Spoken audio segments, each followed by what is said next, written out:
Hello and welcome to Talkin' Baseball. It's the first ep coming out of the All-Star break. The NL Central matters this year. Toronto, we see you. Me and Trevor coming. That was a lie. Let's have a good episode.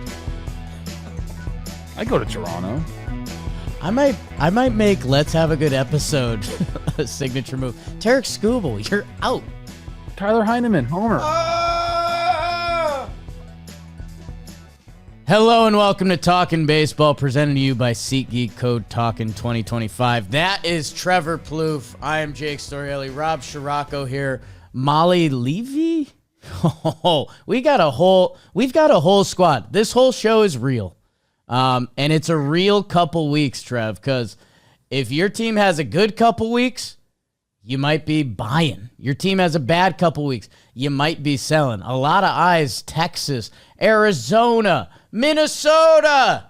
That was a political thing, right? We'll dive into all of that. Bitcoin. Trevor Plouffe, how are you? Coming out of the break, you just did Colorado with the fam. How are you? I'm doing great. I'm excited to be back on the mic with you, back in Magnum Condom Studios. It's nice to be home for a little bit. Yeah. And was this supposed to be AI? You said this show is real. Yeah. We haven't transitioned over yet, but possibly we'll be out soon. Pop, a lot of good stuff happened. Can't wait to hear you talk about it. When's your next Twin Series, Trev? After the deadline? Dodgers. Oh. I'm back home. I got Shohei Ohtani tonight. It's a home game. My goodness. Wow. Hop off the team jet last night. Bus pulls out of the chartered station at LAX. I have to get off the bus because my driver's waiting for me. It was kind of embarrassing, but it was me. It was Ty France. It was Joe Ryan. It was Deshaun Kersey Jr. It was Hank Conger. Who do you sit with on the flight? I sit next to Corey Provis, the play-by-play. Wow. But I move my seat and I go play cards with the coaches. Okay. Nice. Don't care. Trev, let's get into it, dude. It's we're obviously as biased as can be. You played in the show for a couple years. I was a part of All-Star Weekend. Dude, baseball is so hot in the streets right now. Don't talk about that because I got something coming later. Dude, baseball. The NL Central being arguably two of the best teams in the National League has the National League, there's a weird Jolly Olive video that's like, is the National League stronger than it's ever been? Subscribe. Let's talk AL though, because it's Monday. And we're headed out to beautiful Seattle, the Pacific Northwest, and Luis Castillo kicked it off with 6.2 shut piece. Should he just be invited to the All-Star game every year? That was a weird thought in my head. They win that first game 6-1, and then dramatic fashion, 11 innings in that second game. They end up walking up. Cole Young, do we add him to any of our lists? Because he made an over-the-shoulder catch. He got the game winner there. Astros salvage it. They break it open late against the Mariners. Bullpen. The Toronto Blue Jays, Trev. Are we ready to have a conversation? Addison, how's your Barger? 4-hit day for him. Tyler Heineman mentioned early in the episode for good reason because he had 3 RBI. And then Vladito, George Springer, and Bo Bichette all have 2 hits in that final game. The Toronto Blue Jays are here, and they sweep the San Francisco Giants. Wow. The Texas Rangers, they take 2 out of 3, almost 3 out of 3, but those Tigers, man, Tarek Skubal, Zach McKinstry on that final game, just making it happen and winning. But the Tigers get the first 2. Corey Seager with the only RBIs in that first game. And then Kumar Rocker basically goes no-no. Well, he ends up giving up 1 hit in 6.1 innings. Rowdy Tellez is on Texas. Did you know? He hit a 3-run homer. The Leody Tavares trade that actually didn't happen with Rowdy Tellez, but did it? The Tampa Bay Rays, they continue to win. They take 2 out of 3 from Baltimore. Baltimore, I don't know. I was daydreaming a little bit about them, but they basically had to be perfect the rest of the way, and it's Jover. Rays blow them out 11-1. Junior Caminero, 2-homer performance coming out of the home run derby. Taj Bradley performs. I might talk Chandler Simpson later because the guy is balling out. Orioles, they salvaged the last game. Trevor Rogers, nice start. How do you like that? The A's and Guardians played. Great. Guardians, they take the bread game. You didn't like that. You like this series, huh? I don't know. Both these teams are kind of irrelevant for me.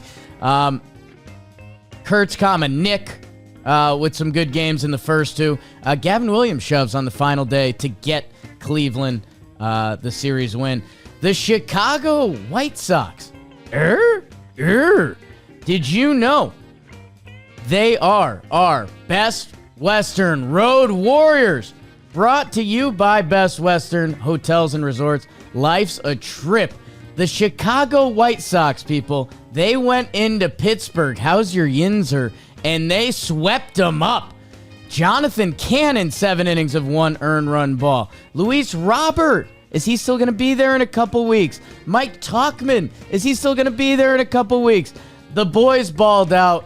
Chicago White Sox, I don't know how much love you're getting the rest of the way, but you are our Best Western Road Warriors. And our final series, Kansas City and Miami. Did you watch? Because we did, and it was electric. Otto Lopez. Kyle Stowers is one of the best players in baseball. The Marlins, they end up taking 2 out of 3. You're going to hear more about Kyle Stowers later, and probably more about John Rave. All-time name and all-time game. That is what happened in the American League. Sorry, Pop. I'm over with Jonathan Cannon's baseball reference page. He's a ball player. Good ball player. I got the standings though, and I feel like the people need the standings. It's like important now. It's important now. I feel good about that. We're gonna start. Did you do the American League? You did, right? We're gonna start out east. It was a short one, okay? The Toronto Blue Jays with the sweep stay in first place, 58-41 for them. They're 3 games ahead of the Yankees, who are 55-44. The Boston Red Sox, 54-47. They're 8-2 in their last 10. The Tampa Bay Rays, kind of on the struggle bus. Nice series for them, 52-48. They're 3-7 in the last 10. And then the Orioles, you were dreaming they were in it. I don't know. They're 10 games under. Pop 44-54. Jackson Holiday almost won him a game. It was close. He didn't. He flew out to center field. In the Central, Twins missing big opportunity here to get back in. Just kidding. They're so far behind. The Detroit Tigers are 60-40. I love round numbers. They are 11 games up on the Cleveland Guardians. There's not another team over 500 in the Central. Guardians 48-50. Twins 48-51. Kansas City Royals 48-52. And the White Sox, nice sweep, 35-65. Out west, the Astros hold on to the lead. 4 games above the Mariners. The Astros 57-42. The Mariners 53-46. The Rangers 500, baby. 50-50. We're 100 games into the season. Yeah. 49-50 for the Angels.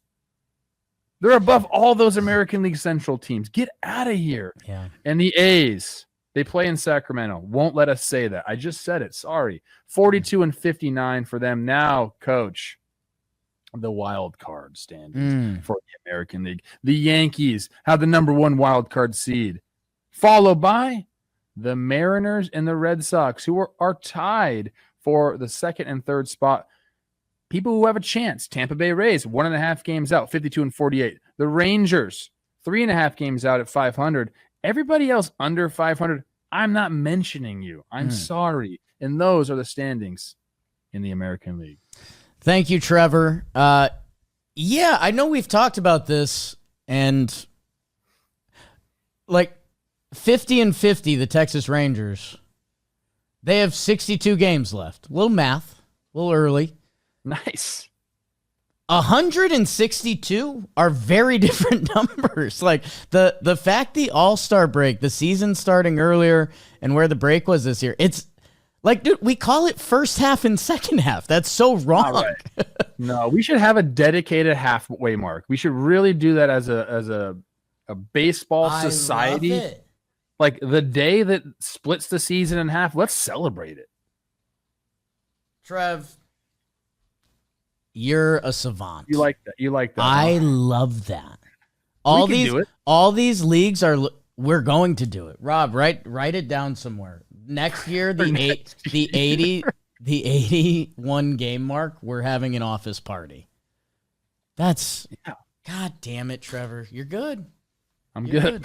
People say it. I don't care what they say. Why do people like listening to me? Sometimes I'm like, what? Crazy, right? My imposter syndrome through the roof last night. I'm like, I didn't deserve to be on the mound tonight, and I will be talking about him on TV. Trev, it's Nikki Cass, me, and Jenny Finch. Here's your top 3 of the batting order. The whole world's fucked. I still regret my question to Shohei on the red carpet. He came out right away, caught me off guard, zooed it. After the fact, when like after the fact, you like, oh, I should have said this in this argument. Yeah. How did I not ask Shohei about Fortnite? Shohei Ohtani, decoy, click, click, click, click, click, click. I'm so happy you didn't. How big was he? Big and like intimidating. Yeah. And he like looked me in the eye and shook my hand like a real man. Wow. Yeah. It's the opposite. Nice of what I'm bringing. Handsome. Trev, let's talk ball. The people have signed up for that. And thank you guys. So we if Trev's got imposter syndrome, imagine what I've got going on. Let's go out west, young man. And we started with Seattle and the Houston Astros. Man, the AL West has a chance of becoming something, and it was partially because of what the Mariners did in these first 2 games. I mentioned Cole Young in that second game with the walk-off RBI and the over-the-shoulder catch. And yeah, dude, I just had a funny moment last night when I was going through our sheet and catching up on everything that I was like Luis Castillo wasn't an all-star. Like he should just be there by default almost. And Cal Raleigh's all over this series. Obviously, him scoring on the knob ball. You want to talk about that? There's a lot of stuff that happened in this series. I mean, the game 2 was kind of the craziest game. We talked about Cole Young walk-off. I was there for his first ever game where he had a walk-off fielder's choice, which is interesting. You're seeing Dylan Moore right there. Off the knob, they tried to challenge it that it was a hit by pitch, but it was like clearly a knob ball. This was also the game. The game 2 is also the game where Vargas ends up hitting. He hit 2 guys, Zach Short being one of them. So they warn both sides. Abreu ends up hitting someone later in the game. They try to get him thrown out of the game, even though it wasn't intentional. Solano. But it's gamesmanship. Like, get one of the best relievers in baseball out of the game. I'm okay with it. That's just what you're supposed to do. Seattle, to me, for them to go, to catch Houston, it's all like the auxiliary talent has to step up. Canzone needs to step up. Cole Young needs to be the guy because Randy's been going off lately. After that first game, he hits the homer. It was 10 homers in his last 14 games for Randy. So he's going ballistic right now. Obviously, you're getting an MVP year from Cal. Julio's still doing his thing. You can talk as much as you want about him and, hey, he could be better. Sure, but he's giving you 4 WAR seasons every freaking year. Like, let's just relax with the potential to have an 8 WAR season. Like, it's all about the auxiliary pieces for them. Can those guys step up and score some runs for them? And when that happens, they're a very formidable team. And then on the other side, the Astros just have to keep going, dude. Like they're right where they need to be. Hunter Brown's hasn't looked great in July, but before that was just, I think, just so good that we put him on this different pedestal. You're going to go through stretches where you have a 4-game rough patch. Like he'll be fine as well.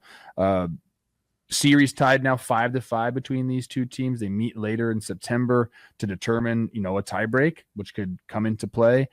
But a phenomenal scene. Seattle's so fun, man. Like I just was in Colorado, great crowds, awesome. It's different. Seattle, like they got a good team. So when they show up, it means a little bit more. Yeah, Colorado has everything but the product. Do you know what they do? Okay.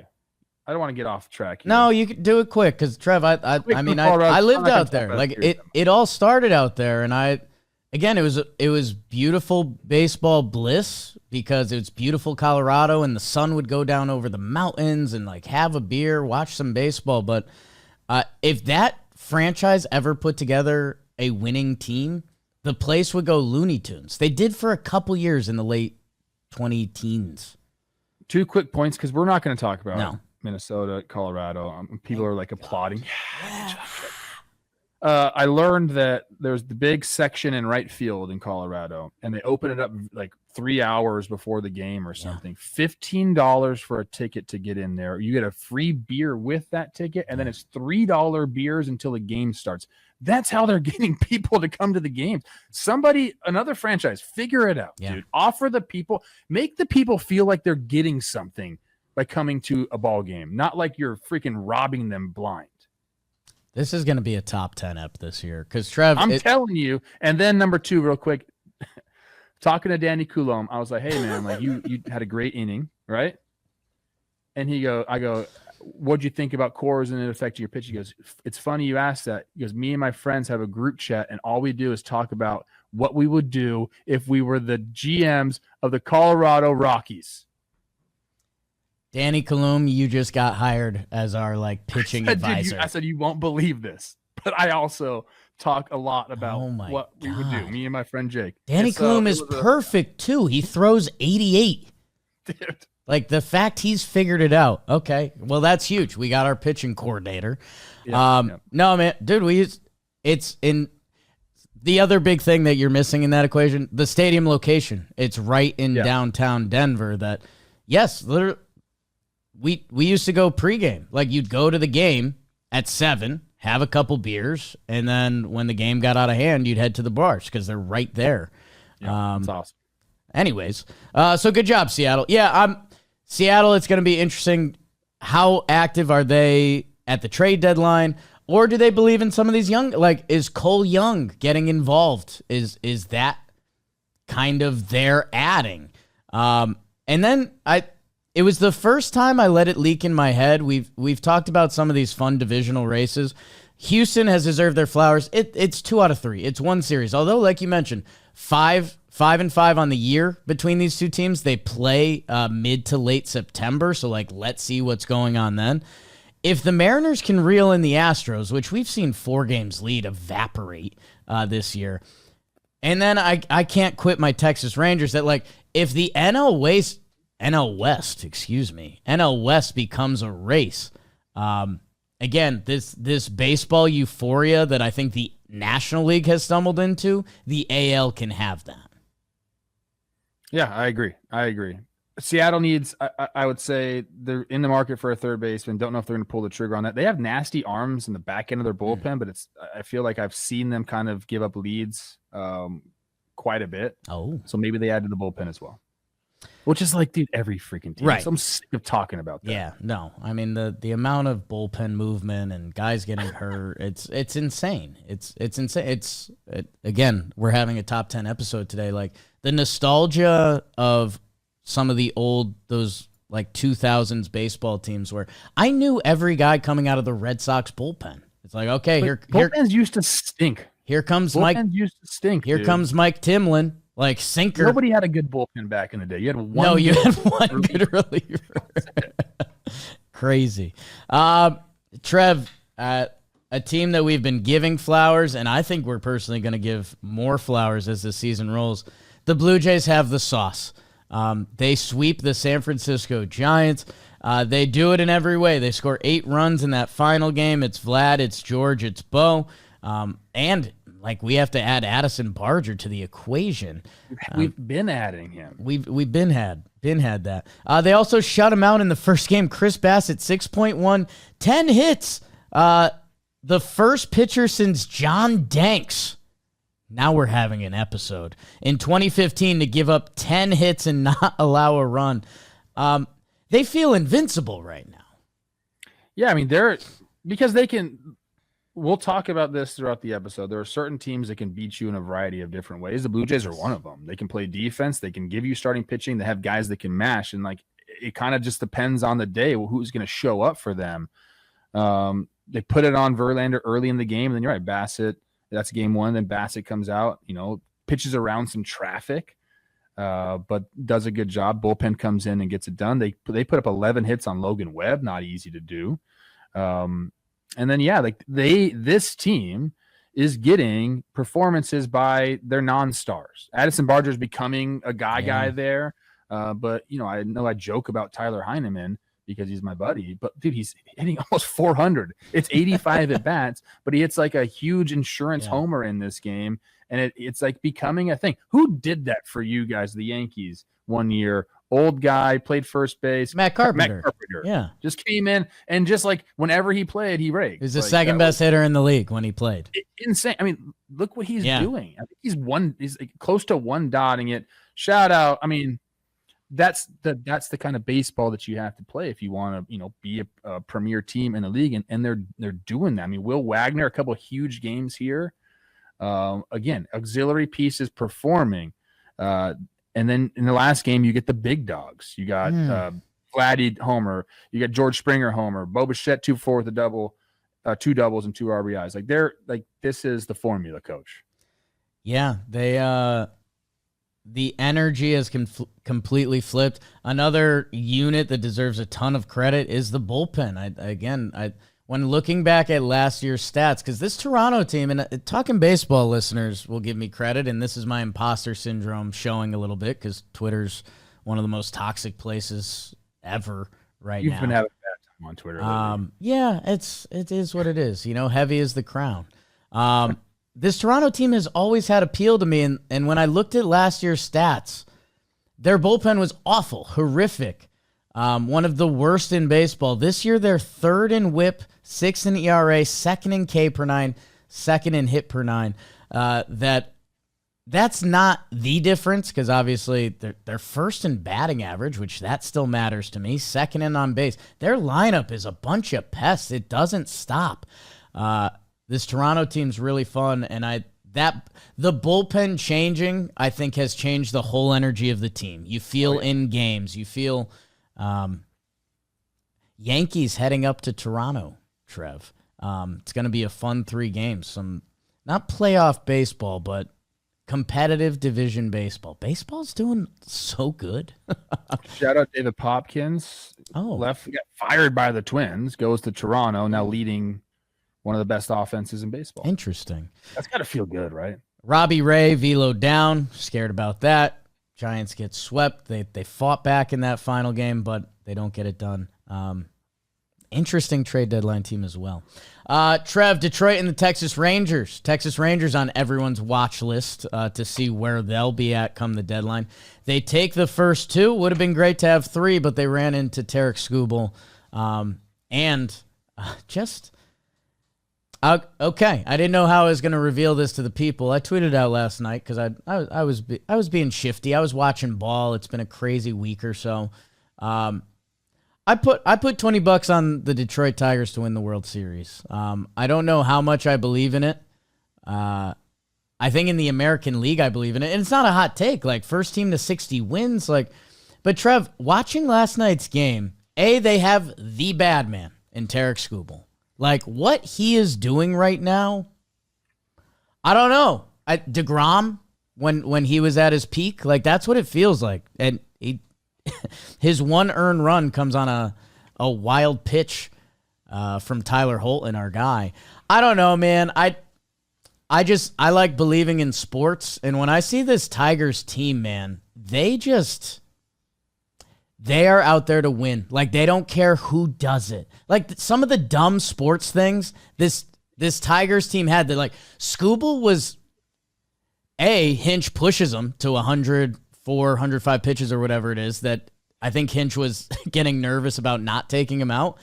But Skubal was also, hyped that he stayed in, also hyped to give the ball to Tyler Holton. There's just little dumb stuff like that I think matters. All that being said, the Rangers win an important series as they're trying to not sell. I mean, Corey Seager absolutely doing it right now. Huge series for him. Patrick Corbin is like giving the Rangers a chance to win. We know the pitching's been great for them, and like adding Corbin to that is just, I think that shows that like, hey, maybe they're figuring it out in the pitching category. You bring a guy like that over who, over the last, he had a good start to his career, goes to the Nationals, not so hot there. But if you're finding a way to make him serviceable and more so, I think that's a testament to what they're doing with their, pitching lab. I think that's what everyone calls them nowadays. I don't know why. Silly.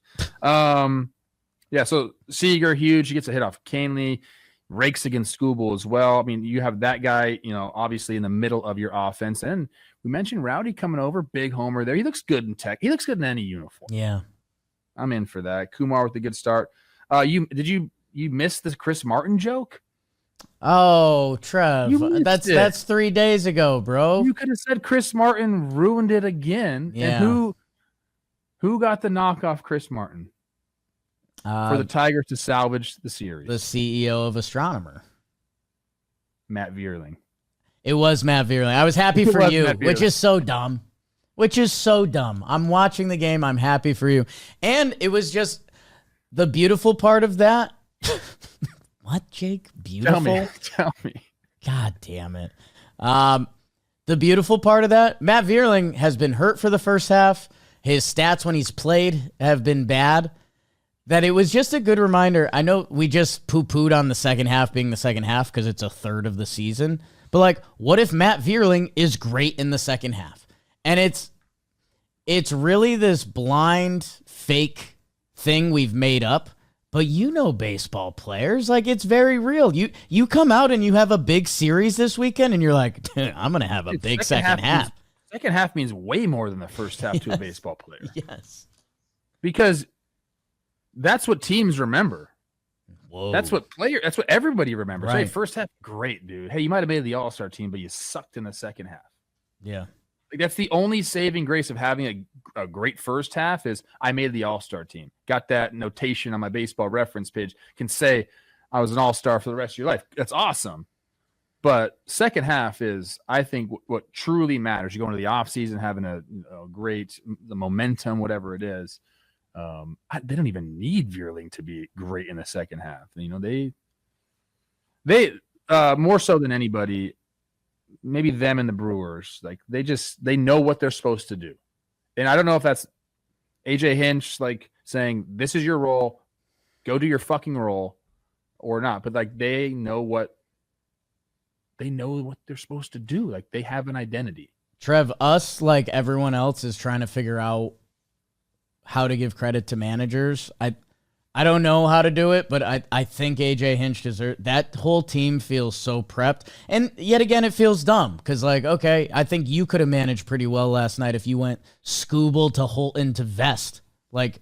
So again, that's where the line gets blurry. But yet every guy that comes to the plate, even though they're not some of the best hitters in the game, like they have the right intentions, and I don't know, man, like I thought they should have lost last night's game. Like the Texas Rangers, Jacob Latz gives them a good performance. They survive Skubal. They get the run on the pass ball. Like you did it. Like you survived. Like a UFC fight when a guy's getting beat up, but then they come back up for air and the other person's gassed. Like that's what it should have been last night. But the Detroit Tigers win games, and Texas has kind of struggled with that. So I don't know. I also, my gambling and placing a bet on that, I think the Detroit Tigers have a fantastic shot to win the American League. Yeah, what were the odds? It was plus 750, dude. Like, I think they're technically the fourth best or in that area. But in the American League right now, like Toronto's awesome, and let's see where they land the ship. The Yankees have clear flaws. Let's see how they treat the deadline. And the AL West still has to be sorted out. We like Houston, but that narrative can change really quickly.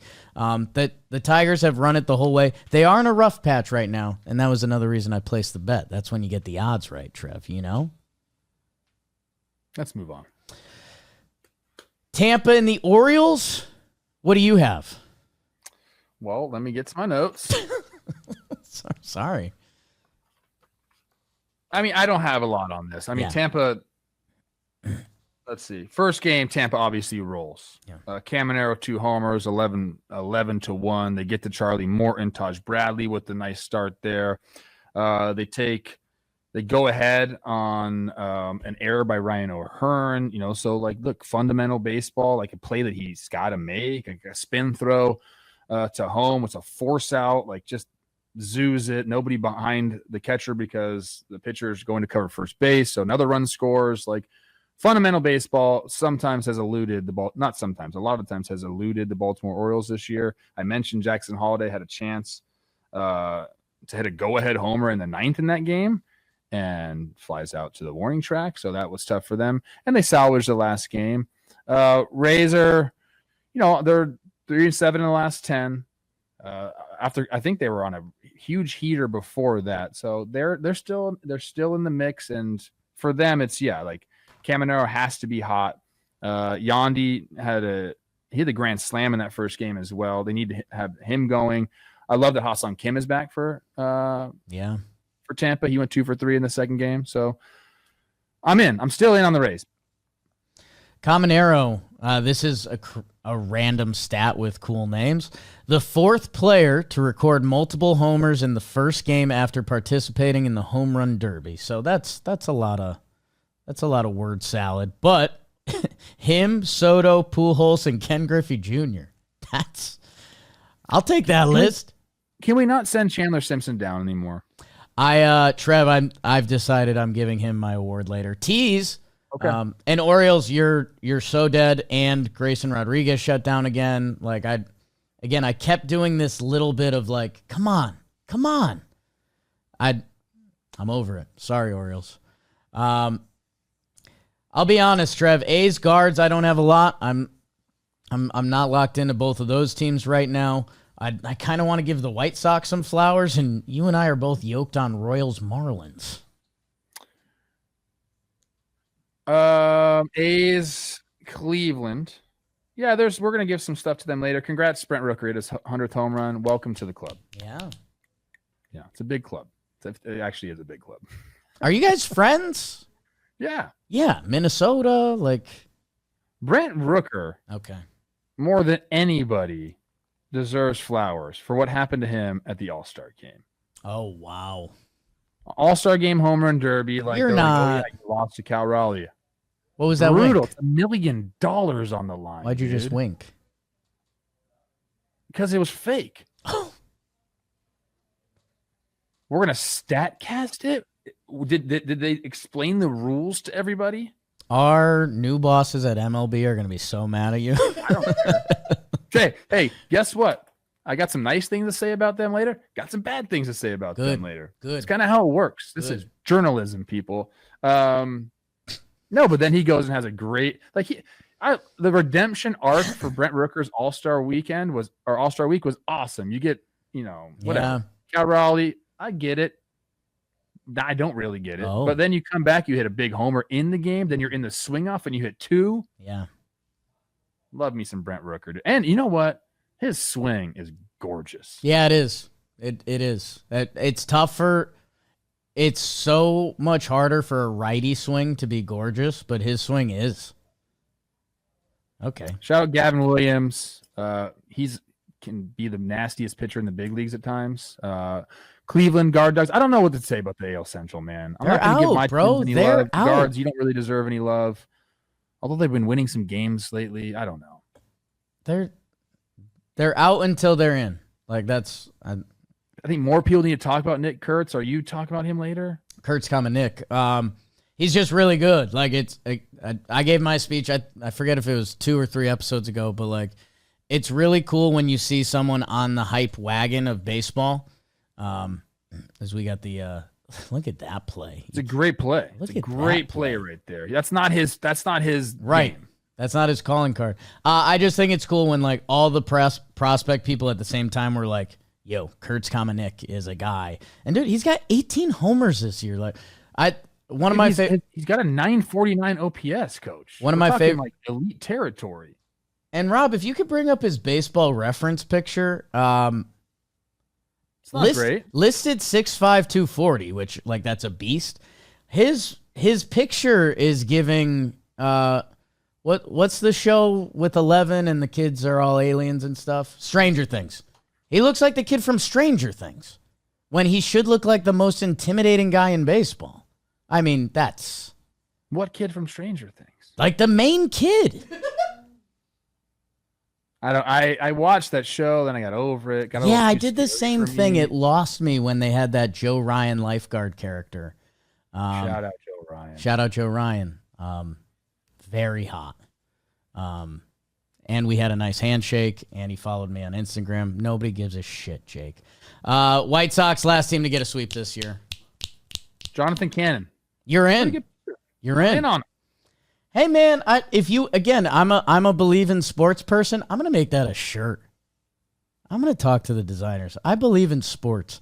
Hasn't Adrian Hauser been absolutely filthy as well for them? Great. The White Sox met Friday before their White Sox. The White Sox met Friday before their second half began and talked about holding themselves accountable on quote unquote some things going forward. Okay. Hold on.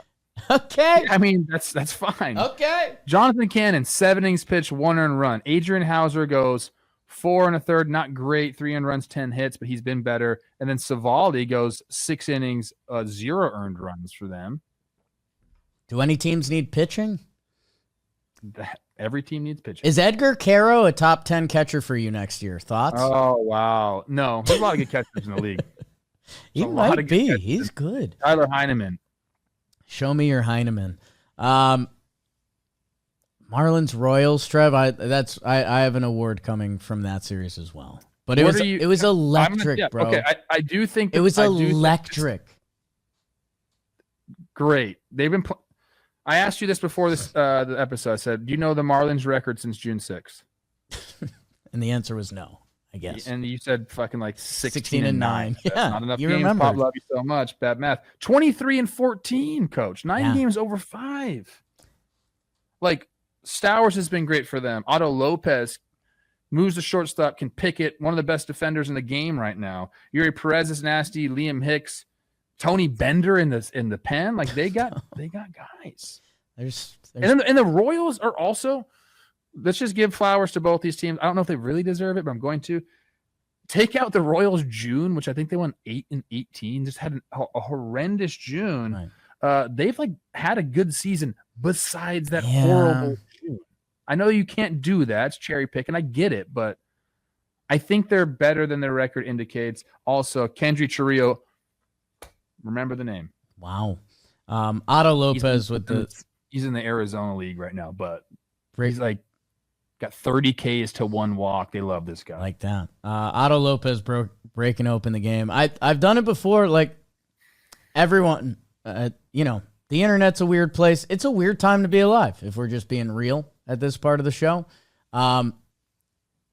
Miami should be the #1 baseball city in the country, and we've just ignored it because the franchise hasn't been treated that way. Not me, Peter Bendix. Not me. It was me. It was Peter Bendix. God. There's parts of East Dallas that I'm known as Tony Bender. Let's do a little national. Let's do a little National League. I mean, how have we not? The Milwaukee Brewers. I can't wait to Brewer and Cub with you, dude. Netflix and chill. Brewer and Cub. The Brewers sweep the Dodgers. Quinn Priester, 6 innings, shut piece. Caleb Durbin, my short king in that game. Isaac Collins, Brewer player generator. He has a big game in number 2. And then number 3, they get the sweep. The Brewers, man, Clayton Kershaw coming off the mound. Not happy. Yo, watch out for that. Mookie Betts' stats on the year. Pluffian. Brewers sweep. Dodgers. What is up? Baseball's a funny sport. This is bad for everyone in a way. The Arizona Diamondbacks sweep the St. Louis Cardinals, and it's on the back of Gino because he goes 2-homer game, and then he goes 2-homer game again. You just Kirkgened right there. I am Kirkgen. That turned into Yoda. The Arizona Diamondbacks, they sweep the St. Louis Cardinals. I guess in a way that's good for some trading teams. These Snakes have a little bit of fight, Trev. Interesting couple weeks coming up for them. The Chicago Cubs take 2 out of 3 from the Boston Red Sox. Red Sox winning streak comes to an end. All-Star break at a bad time for them. Cubs take the first 2. They shut out the Red Sox. 1 run in the first 2 games. Imanaga, Colin Ray.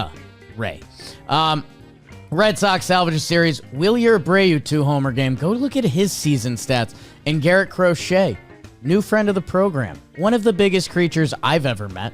Why was he so nice to us? So nice. Really weird. We'll talk about that. We won't.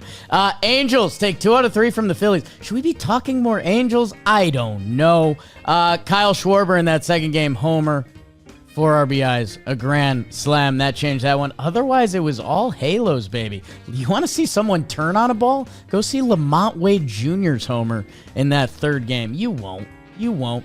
Yankees take 2 out of 3 from the Braves. Things are dark. They lose game 1. Bullpen day out of the break. What? They're down 5-0 in that second game. They have one of their best comebacks of the year, and then they win on that final game. Marcus Stroman looked good for the Yanks. Haven't heard that in a minute. Padres take 2 out of 3 from the Nationals. Does Ryan Cohen have a horseshoe up his bum? He catches the Manny Machado grand slam.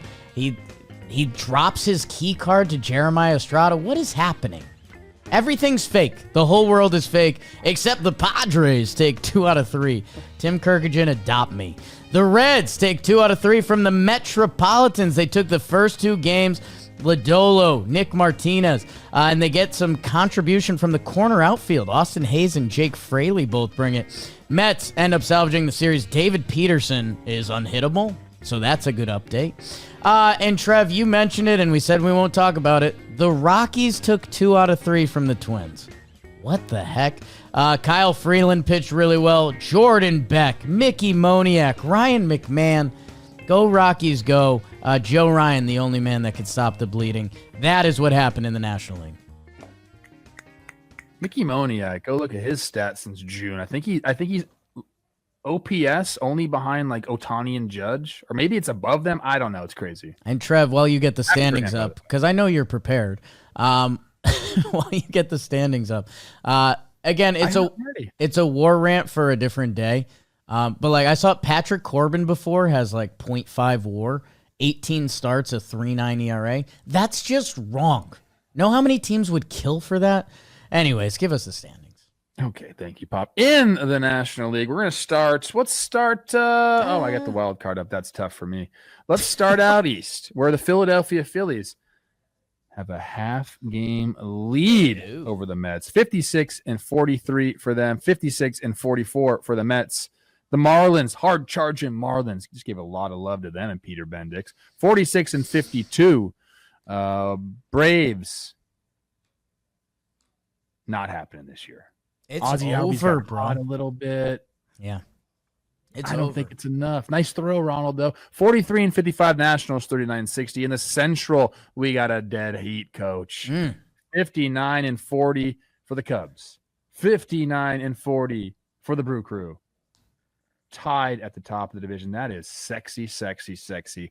52-48 for the Reds. They're 7.5 games back. 51-49 for the Cardinals, who are 3-7 in the last 10, 8.5 games back. And the Pirates, 39-61. Out west, the Dodgers lead down to 3.5. 58-42 for them. The Padres on their heels, 54-45. The Giants, 52-48. Somehow they're on an L5. I feel like they're never a great team. Sometimes I think they're a bad team, but they're still 4 games over 500. I don't know. 52-48 for them. The Diamondbacks, 50-50. What's going to happen out there? Mike Hazen? Just come on, man. Don't be toying with the people. We get leverage play. I understand what's going on. The Rockies, 24-75. Hey. And they just won the series against the Twins. We'll talk about the Rockies. I'm not talking. In the wild card, Jake, I know that's what you want. Well, either the Cubs or the Brewers has the top spot, depending on what happens today, followed by the Mets and the Padres And then there's a bunch of teams that have a chance here. The Reds, 2.5 games out. The Giants, 2.5 games out. The Cardinals, 3.5 games out. The Diamondbacks, I'll talk about them because they're at 500, 4.5 games out for them. Everybody else, I'll see you in Cabo. The standings in the National League. Those standings were brought to you by Caldera Lab. Fellas, skincare matters. People wonder my secret. People wonder Trev's secret. That's where Caldera Lab comes in. Trev travels with it like you're about it. You're about it, man. Each product, the eye serum, the base layer is formulated to support your skin health and improve the look and feel of your skin. Men who use Caldera Lab in a consumer study, 100% said their skin looks smoother. Think about the world we live in. 100%? That's pretty good. Only 96.9 saw an improvement in skin hydration and texture. So, hey, fellas, grow up. Get in the skincare game. Update and upgrade your routine with Caldera Lab.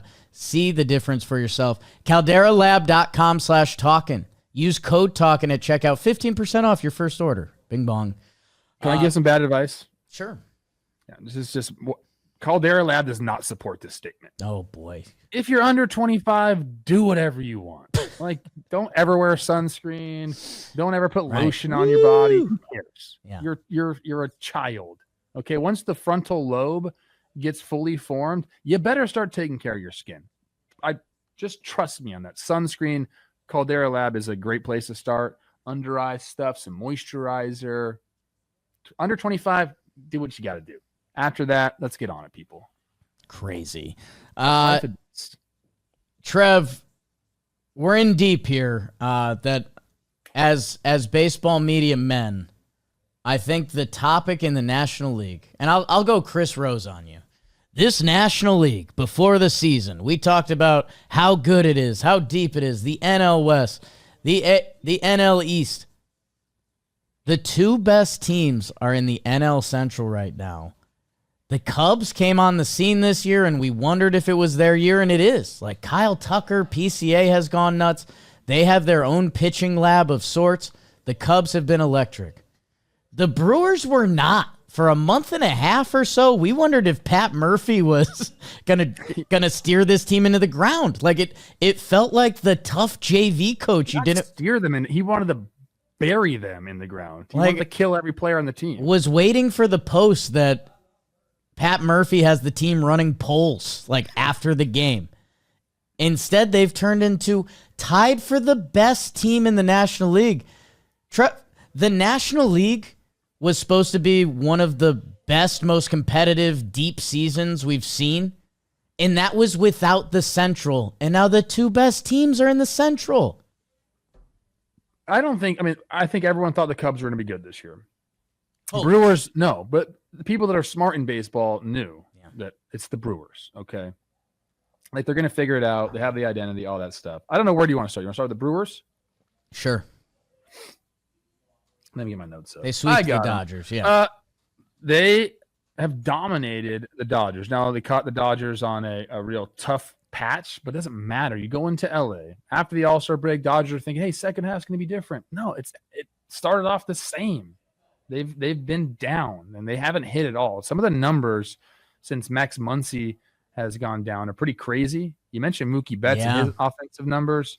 Ohtani's been struggling as well. Like, I know he hit some homers this series, but they are a team offensively that's just ain't happening right now. That's crazy because they put up a 7 and a 5 in this series. But for the Brewers, I mean, it's the same thing that we always talk about with them. They know how to win baseball games, and they can do it in a variety of different ways. You talk about Isaac Collins being like a player generator, Minnesota boy. He's a stud, dude. Like, he's an athlete. They get athletes on to their team, but not just like super raw. It's like they hunt baseball players. Yeah. Caleb Durbin is a baseball player, not considered an athlete probably in any other sport. Whoa. No offense, but he's a ball player. Drafting Sal Frelick in the first round is nuts. A little bit. Like, he's a baseball player. So like athletic ball players is what they do. And then, they can do the pitching thing. They got the lab going. Quinn Priester, attaboy. Shout out Coach Ballgame. Yeah. It's super impressive, man. And they got, they do well in trades. They do well in their draft. They develop, like, everything is going well for the Brewers right now. And every single year we're like, oh, well, they just traded this guy away. Like, what are they going to do? It's like, no, dude, like, they trade him away because they have a pipeline of players coming up. Whether you Keith Law, want to rank them high or not, I don't even know what their farm system's ranked. They don't care about that. They operate as a completely separate entity. They think they're smarter than everybody else because their front office is. It's, Trev, maybe it's an off-season episode we can unpack with front offices or minor league Quinn systems. Priester struck out 10 guys on 77 pitches. That they're doing something better than so many organizations. This is going to seem disconnected at first. Watching some Astros Mariners this weekend, I saw Bryce Matthews make an incredible play at second base. And this is a little bit dark Yankee thoughts, but it seems like every player that comes up with the Astros can make that play, and it seems like every player that comes up with the Yankees can't make that play.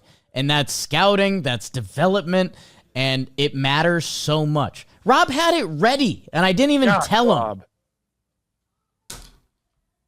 Let me tell you something. Tell me. I truly believe the game is going to start going back to this. Yes. We are now, in every single sport almost, I don't think football, basketball, and baseball definitely.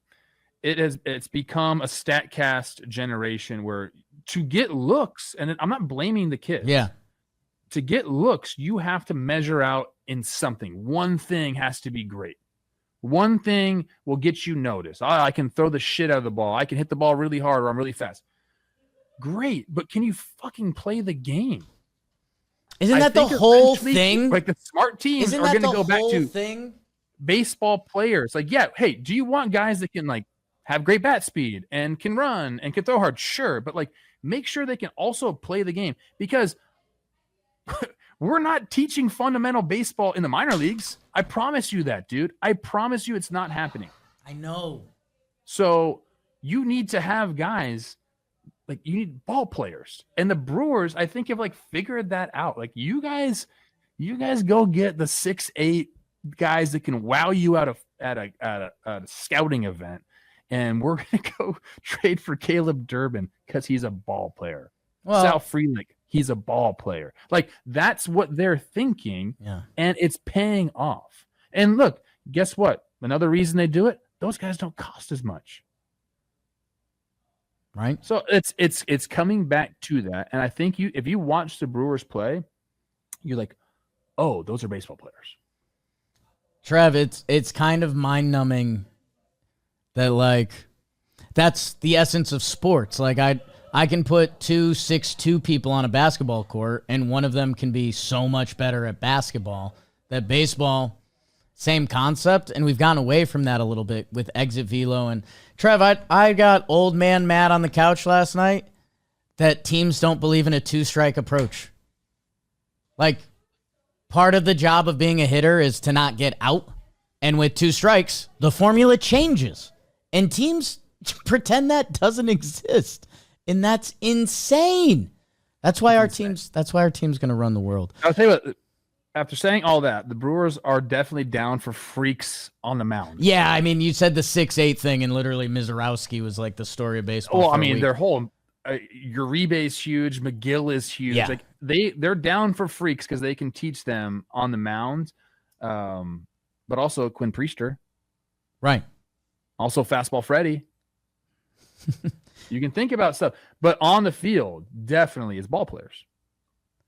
Ball players matter. Another shirt idea. Oh my God. Andrew Vaughn, ball player. Ball player. Andrew Vaughn does not approve that picture.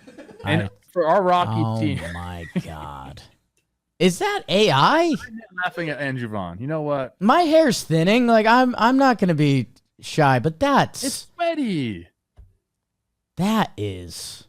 The Brewers have the best record in baseball since May 25th, 32-12. Suck on that, Marlins. A week from today, the Crew and the Cubs play, which should be just amazing. Dude, if you're a reality TV star, hey, for anyone who's suffering through their husband or boyfriend that listens to this and you are the shrapnel that has to listen to our voices, the reality TV show that is the Cubs and the Brewers next week with Craig Counsell and Pat Murphy and the Cubs front office and like how the Brewers operate, that's juicy, man. Sports are the best reality TV. I will say that. 2 more quick notes on that. Caleb Durbin, last 27 games, 372, 444 for the 956 OPS. Also, since Max Muncy, I mentioned that since he's gone down, 2.82 runs. The Dodgers? Any Dodger concern? No. Is the Kershaw thing anything? That's just, or is that just old dog competing? Yeah. Right now. Okay. Every team plays bad ball, no doubt about it. They made a bunch of errors behind him. This is what I think, dude. I'm going to call these games. Flex. They're throwing Ohtani, Yamamoto, and Tyler Glasnow. And no offense to our guys, we're throwing David Festa, Simeon Woods Richardson, and I believe Chris Paddock. Like they're going to be fine. A different brand. Shout out our guys though, young guys. Sim pitching really good as of late. That's huge. The Dodgers pitching has been bad this year. Bullpen's been interesting. Little bit of the elephant in the room. 20th in starting pitcher ERA, 24th in bullpen ERA. What? They've had some injuries, some interesting stuff going on. But yeah, I mean we say that, and then look at their record. They're 2 games behind the best record in baseball. Like it's very hard to put a finger on the Dodgers. They have the most runs scored, which that helps. Trev, we have absolutely cooked. I guess. And Cubs Red Sox thoughts. I know I tried to pair the Cubbies and the Brewers up. What do I have on the Cubs Red Sox? I'm a big Red Sox guy, as you know. Right. I think the Cubs are really hard. What's their record at home? I feel like they're really hard to beat. Oh, interesting. I feel like they're really hard to beat at home. Suzuki in that first game, obviously a huge homer early against our guy. Giolito kind of holds up throughout the game as Colin Ray has a nice start. Bullpen comes in, does their thing. Second game was like Cubs porn. Showed as nasty, and then you have a homer from Michael Busch, Kyle Tucker, PCA, Ian Happ, and even Shaw gets in on the action there. So like that's everything. Like Cubs, yeah, it's what you want. Yeah. Red Sox come out. Our best friend Garrett Crochet shuts the Cubs offense down. Fine, like that's gonna happen. But yeah, I mean, I think the Cubs are difficult to beat. I think the Cubs are difficult to beat anyway, but I think they're difficult to beat at home. Little Red Sox love. Well, hey, how about Cora was at the Coldplay concert? That was a fun interview. Yeah. We're not doing that. We're not going. Do you know how many homers Wheeler Abreu has on the year? Ooh, hit 2 in the last game, I believe, right? Yeah. 20? He has 20 home runs. Nailed it.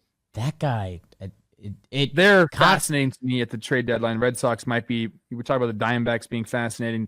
Cardinals, I think the Red Sox maybe are the most interesting team to me at the trade deadline. I think egos matter, and if you're Craig Breslow and the heat you've gotten for trading Rafi Devers and your team went on this winning streak, they're 12-3 in July, I think they have to add. If they sell another piece, like Craig Breslow can't walk around Boston if he does that. Like genuinely. They're adding, but they have to trade away somebody good. They're not trading for prospects. Like they're trading for major league talent. So you're going to have to give away somebody either at the major league level. You have this logjam of outfielders. Like you're going to have to give away one of those guys, whether it's a Willier, whether it's a Duran. I mean, they have so many of these young major league talented players. It's going to be an ad, but you're also going to be giving away like a player that somebody in the fan base loves. Is this deadline going to be good or awful? Trade deadline? Yeah. Good. It has a recipe for good. It also has a recipe. We are deep in. We got to get through I know, Trev. If I'll honestly, I'm gonna punt to you, and I know this is your least favorite thing, but I mean anything. I mean D-backs, Yanks, Braves. Go check out Talkin Yanks. Padres take 2. Reds take 2. You're cooking for 3 minutes. Okay. Let's go down the line here. Angels, shout out. They're like back in it, man. Like, is it the Swilly effect? No idea. You missed your flight, Swilly. How about that? I mean, game 1 was awesome if you're an Angels fan, game 1 got you fired up. Phillies out to a 4-1 lead. Then you have Adele with the homer. Taylor Ward's got a bunch of, I think both of them have 20 homers on the year, just kind of like sneaky. Trout with the RBI. Kenley gets the save there in Philadelphia. Awesome to see that. Then you have the Schwarber and Bryce Harper game in game 2, and then you just put it on them. You put it on Philly in Philly. Take 2 of 3, went 8-2 in that last game. So I think the Angels are feeling good. Like, I guess they're an interesting team. I've called for Torrey Hunter to be their manager next year. Be interesting to see if that comes to fruition. They also signed Eddie Guardado's son to a undrafted free agent deal. So that's interesting. Shout out Jacob. Yeah. Angels, make me love you. Could be into that. Your Yankees and Braves, that's kind of your thing? Yankees had an awesome comeback. They were playing that horrible World Series defense that everyone talked about for an offseason, and base running and the Acuna throw. But their offense can bang, man. That it's just, for me, I think what people should know about the Yankees, their needs couldn't be more clear at the trade deadline. It is third base, and it is 2 pitchers. Sloppy defense from the Yankees. I'd rather not talk about it, if I'm being honest. But they won the series, and we're heading up to Toronto, and let's see. Yeah, I mean, that was a huge game 2. Huge game 2. We were on really scary watch, and the Yankees somehow won the series, which honestly might be more of a reflection on the Braves year. Padres at Nats. Oh, okay. Padres win the series. First game looks like a blowout, but it wasn't. Manny Machado hits the grand slam to kind of make it a blowout. But Elias Diaz, 2 first and third bunts in that game, executed perfectly.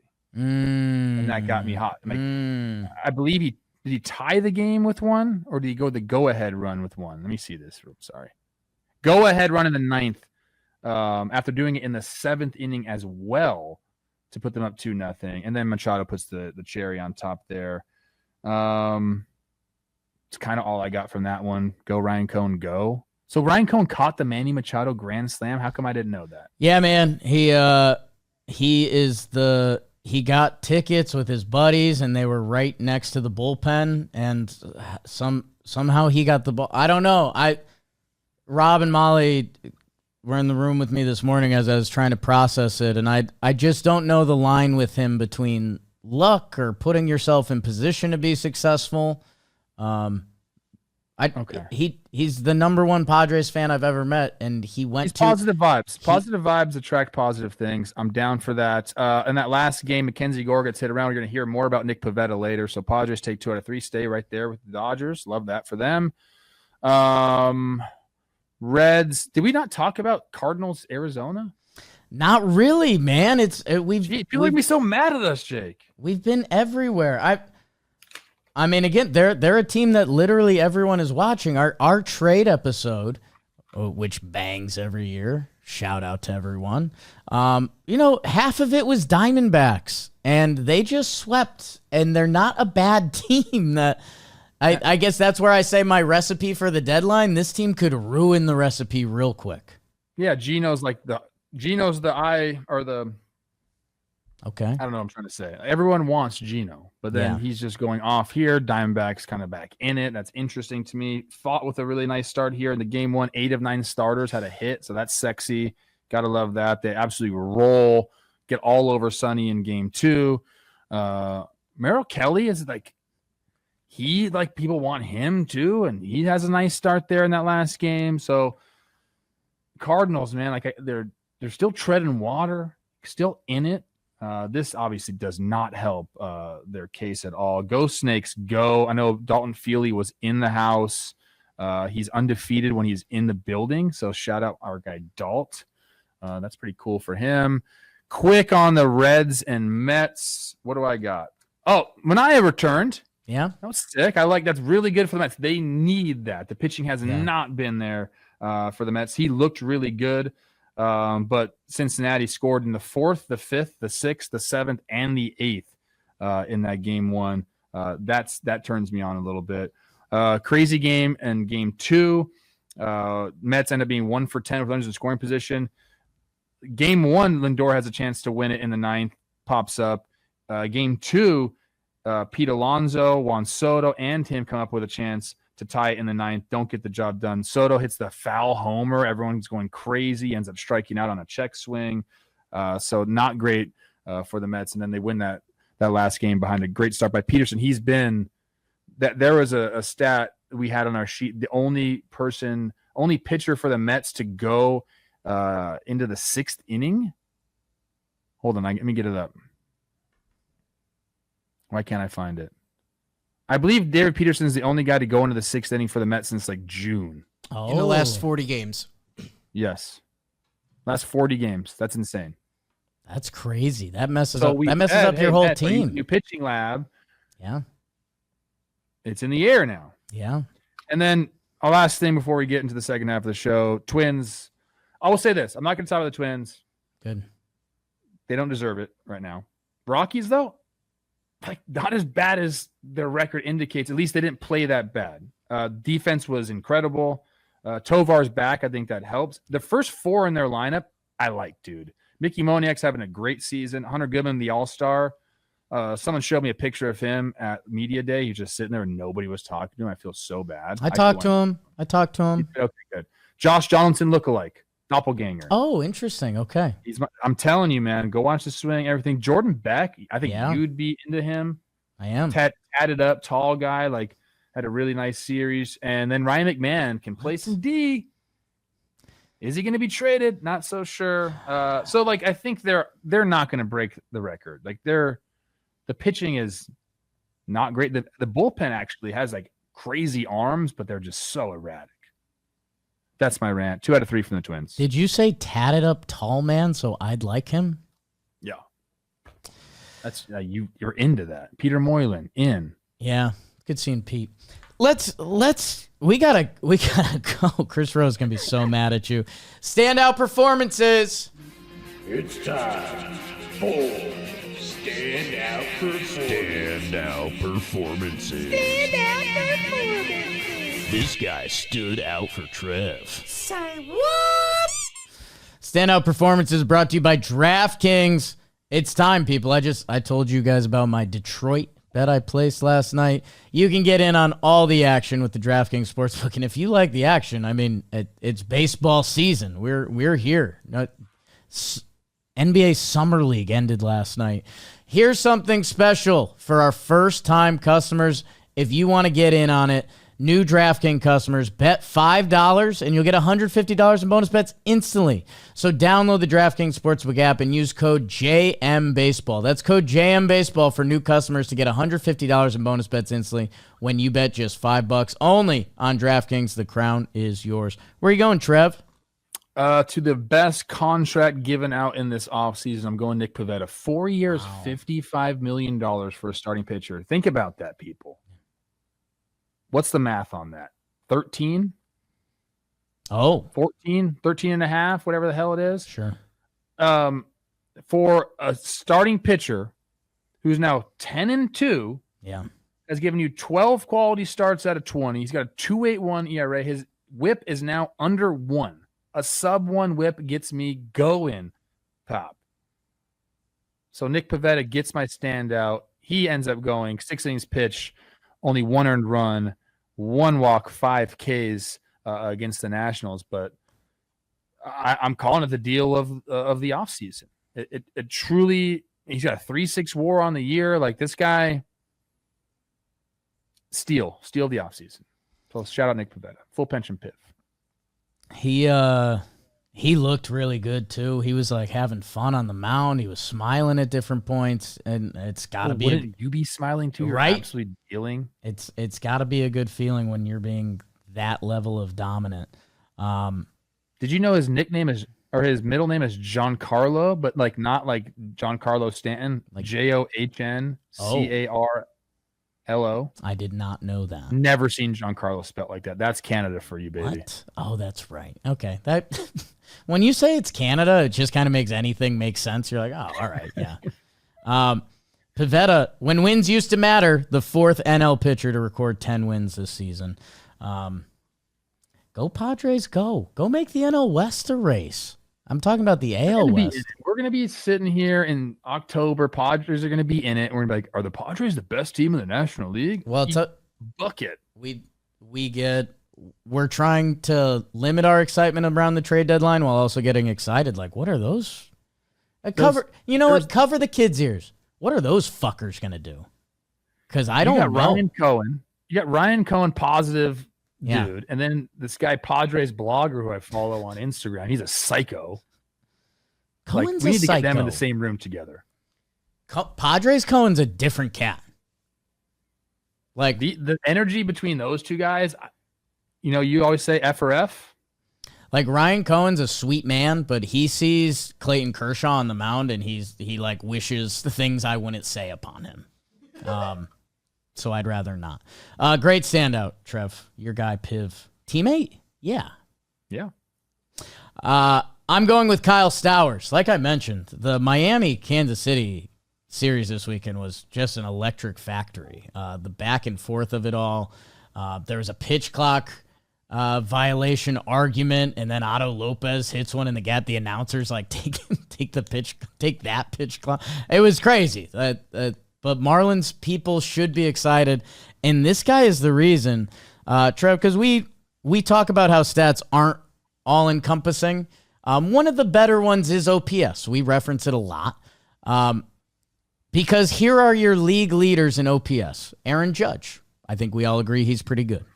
Shohei Ohtani. I think everyone's on the same page on that. Cal Raleigh. Yep. Will Smith. Yep. Have a season, kid. Kyle Schwarber. Yep. And then it's Kyle Stowers. Number 6 in all of baseball in OPS. He's above.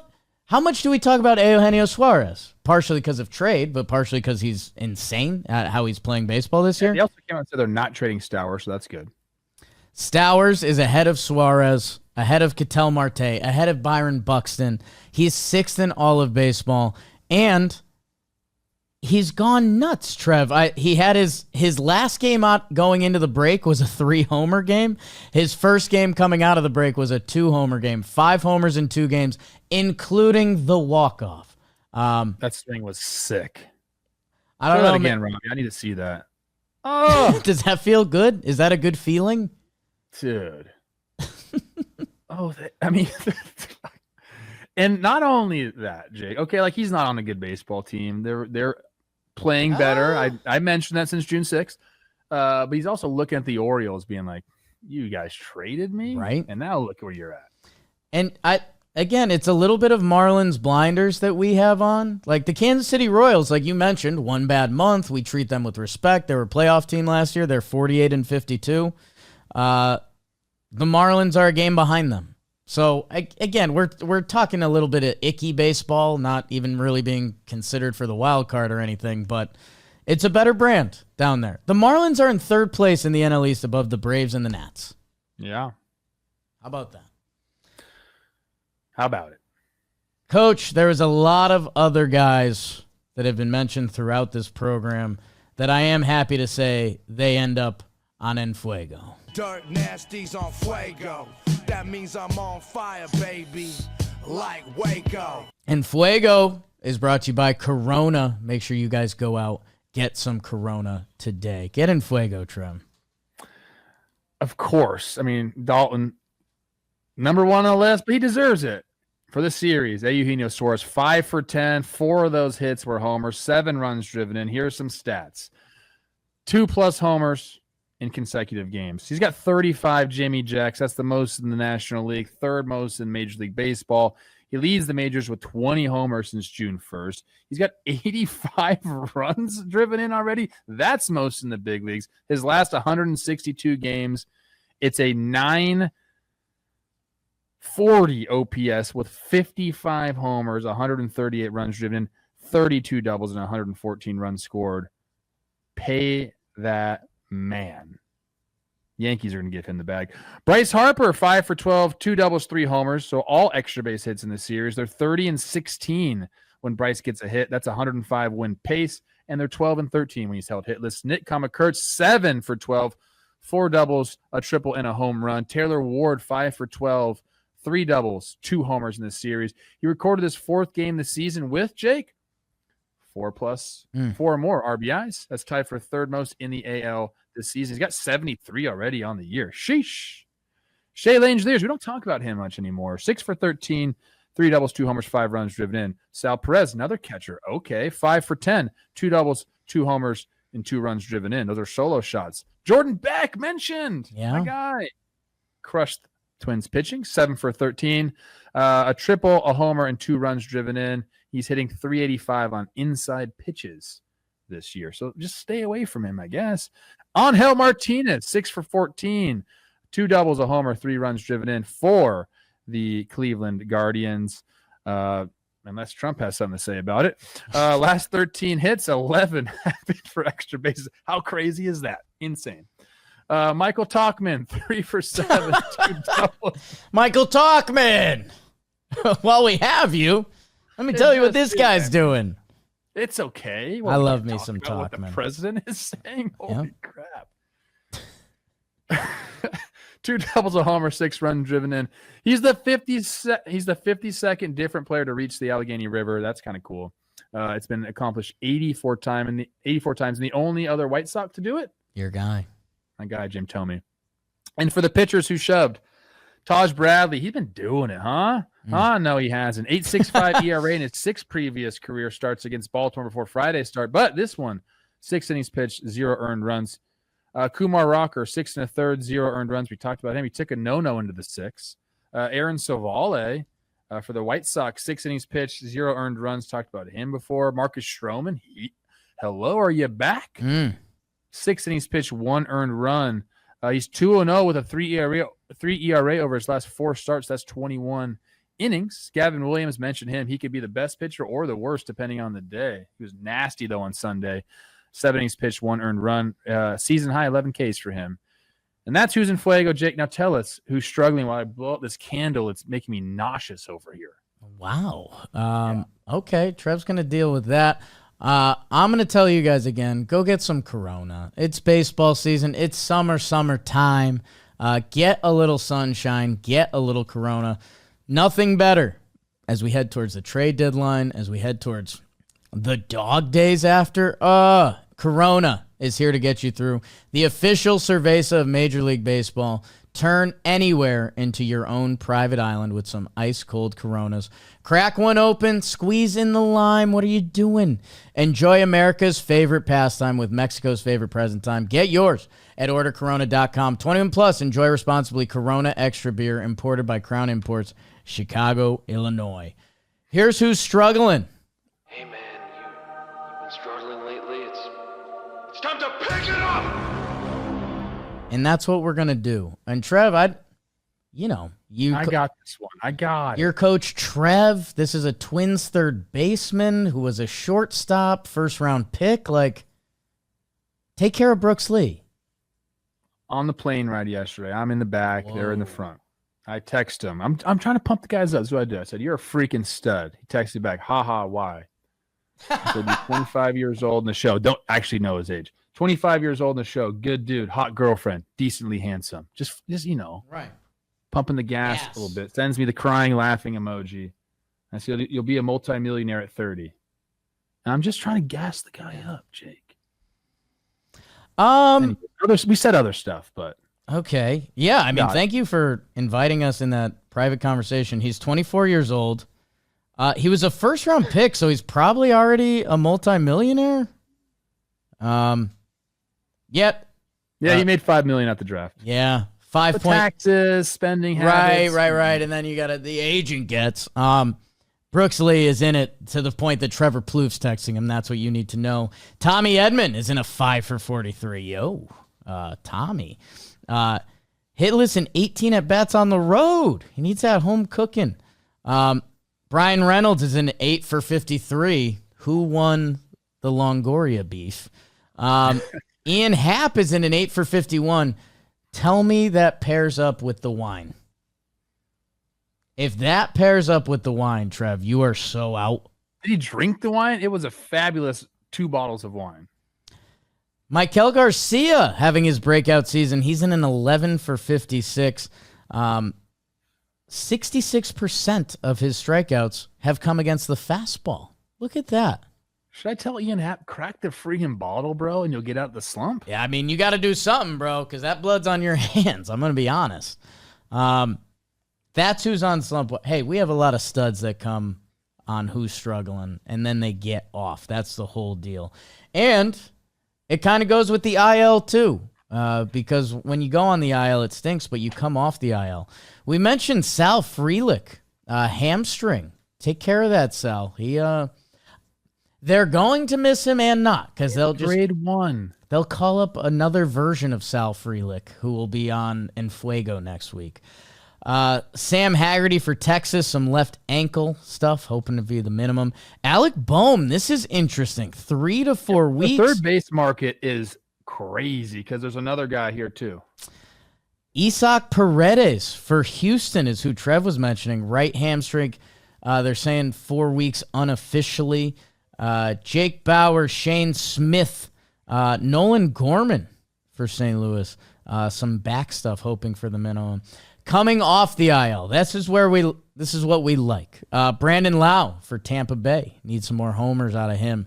Chas McCormick for Houston. Brooks Raley for the Mets. They're looking for pitching help, like you talked about. Zeke Tovar for Colorado, as you said. Young Jordan Walker trying to figure it out for St. Louis. Brooks Baldwin for the White Sox. And Zebby Matthews for your Minnesota Twins. Trev, let's start everyone's week the right way. Awards! You got it, Didn't Coach. get to see Kelsey I in Colorado. know. She's on vacation. Oh, you didn't see her in Colorado. No, she's Damn. on beach vacay. Shout out Casey Lynch, looking great. Looks good. He's good. always a handsome dude, isn't he? So I'm struggling with a name for this. It's going to be called "Don't Mess It Up" award. Don't you dare mess this up. And it goes to Major League Baseball. Oh, Trev, you're gonna give an award to Major League Baseball because you guys sold out. We didn't sell out. I didn't get any money. I wish I sold out. I didn't get any money. But if you're a baseball fan, you can agree. Like, we're on a heater right now, Coach. Yeah. Maybe the award should be "Get the Chips Off the Table" award. When you're on a heater at the casino and you're up and you just think it's going to last forever and you're going to make some crazy decisions with your chips, don't do that. Get off the table. Okay? Disagree, but That's bad gambling advice. So Major League Baseball is getting my award. I'm going to mention some things. Okay. All-Star Weekend. Awesome. yeah. Home Run Derby was great. Atlanta was electric. The game, people are raving about the ABS. Players loved it. Fans loved it. The swing off. Please don't implement that. I mean, Jimmy had to talk about that like in regular season games. Like, I'm not about that life. For an exhibition, it's great. Maybe we have I don't know. Maybe it comes into play at some point. I don't think it will in a regular season. I don't prefer that. But look, people like it. People like it. Thought it was great for the All-Star game, though. And the fact that Kyle Schwarber went 3 for 3, it was just perfect. It worked out perfectly for them. Say what you want about Mizorowski being in the All-Star game, but they're creating narratives. They're doing it the right way. Rob Manfred said he wants to bring back pitching matchups. We're getting Skeens Mizorowski. We're getting that. We're getting these heavyweight matchups that will make people tune into the sport. That's good for the sport. It's awesome to see. And if you don't like that, you're a hater, dude. Don't be a hater. Don't be like that.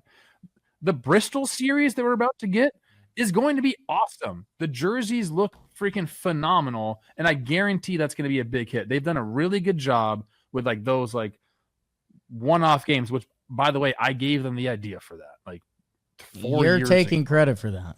I did. I said, Okay. this is Good to know. 2020. I was talking about this. I'm like, you need to give a director the keys to the production. And I said, Michael Bay can do it in San Diego, Spike Lee in New York. Let's do some different things. Now we're getting these themed series. You're welcome. I came up with that. Bristol series is going to be off the chart. We got Aaron Judge and Shohei Ohtani right now. We got the international market going absolutely nuts. Two of the best players to ever live in the game right now. Don't mess this up with a CBA. And that goes to the Players Association as well. Players Association, MLB. It's early to be a labor pod, but don't you dare mess this up. I will be so mad at both sides if that happens. Okay? We got a good thing going here. Let's figure it out. In fact, let's start talking now instead of waiting till the 11th hour. Is that the right term? Not sure. Don't wait long. Let's start getting it going now because we have the sport in such a good spot. Take the chips off the table. Let's go. Trev, I appreciate it, but I think in your heart of hearts, you know that ain't happening. Not if now that I'm a sellout, let me get in the room. Yeah, but what side? Oh, Trev, that movie scene, you walk into the table, there's the players on one side, the owners on the other, and you're just like, you have the Travis Kelce mom jersey I on. sit at the head of the fucking table, Jake. Hey, we're going to get this done today. It was me. It was Rob Manfred. It was Tony Clark. Me and Tony Clark. Farming. I still don't know what that means. Yeah. I don't think I know what it means. Me and Tony Clark on the same flight back from Atlanta. Nothing exchanged. He was wearing a fresh fit. I was impressed. I didn't think Tony got down like that, but it was. I think he needs to get rid of the beard. It's interesting. I see both sides of it. Like it's a sign of like wisdom and age. It's a powerful look. I don't know. It's not in my area code. It's a big dude. Everyone's yelling lockout. You're right. It's going to be so interesting to see where we are by then. But you know they're going to go up against the wall because that's how you negotiate. They've proven it. We've been a part of it. So, anyways, Trev, great award. I'm going to give out the I'm Not a Baby Kangaroo award. Prove it. I can't. I'm kind of built like one. Trev, Baby Kangaroo is called? Joey. A Joey. Great. Look at you. I feel like Marsupial. How do people learn that? But don't know. Is it actually a pouch accounting. or is it not a pouch? I don't know. I think it's a pouch. Weird. Trev, for the baseball losers that I am one of, I read Imagine a pouch out of like. Here we go. Like Flesh. evolution. Kinda, right? Oh, you're this like animal, and like you just need a pouch. So all of a sudden, like the people with the pouches, they like survive, and then like more and more animals have pouches. Like what? There was kangaroos without pouches. I'm assuming. Right? Man, for the listeners that love this portion of the show, we've just hit a sweet spot of kangaroos and the baseball player I'm about to reference. I said I'm not a baby kangaroo, which means I'm not a Joey, and I don't want to throw this guy under the bus because he had a nice career. He stuck around for 7 years in the show. That's nothing to quaff at. What? Joey Gathright, Trev. Do you remember Joey Gathright? He was speedster for the Rays. It was kind of advertised as like the next Carl Crawford, but faster.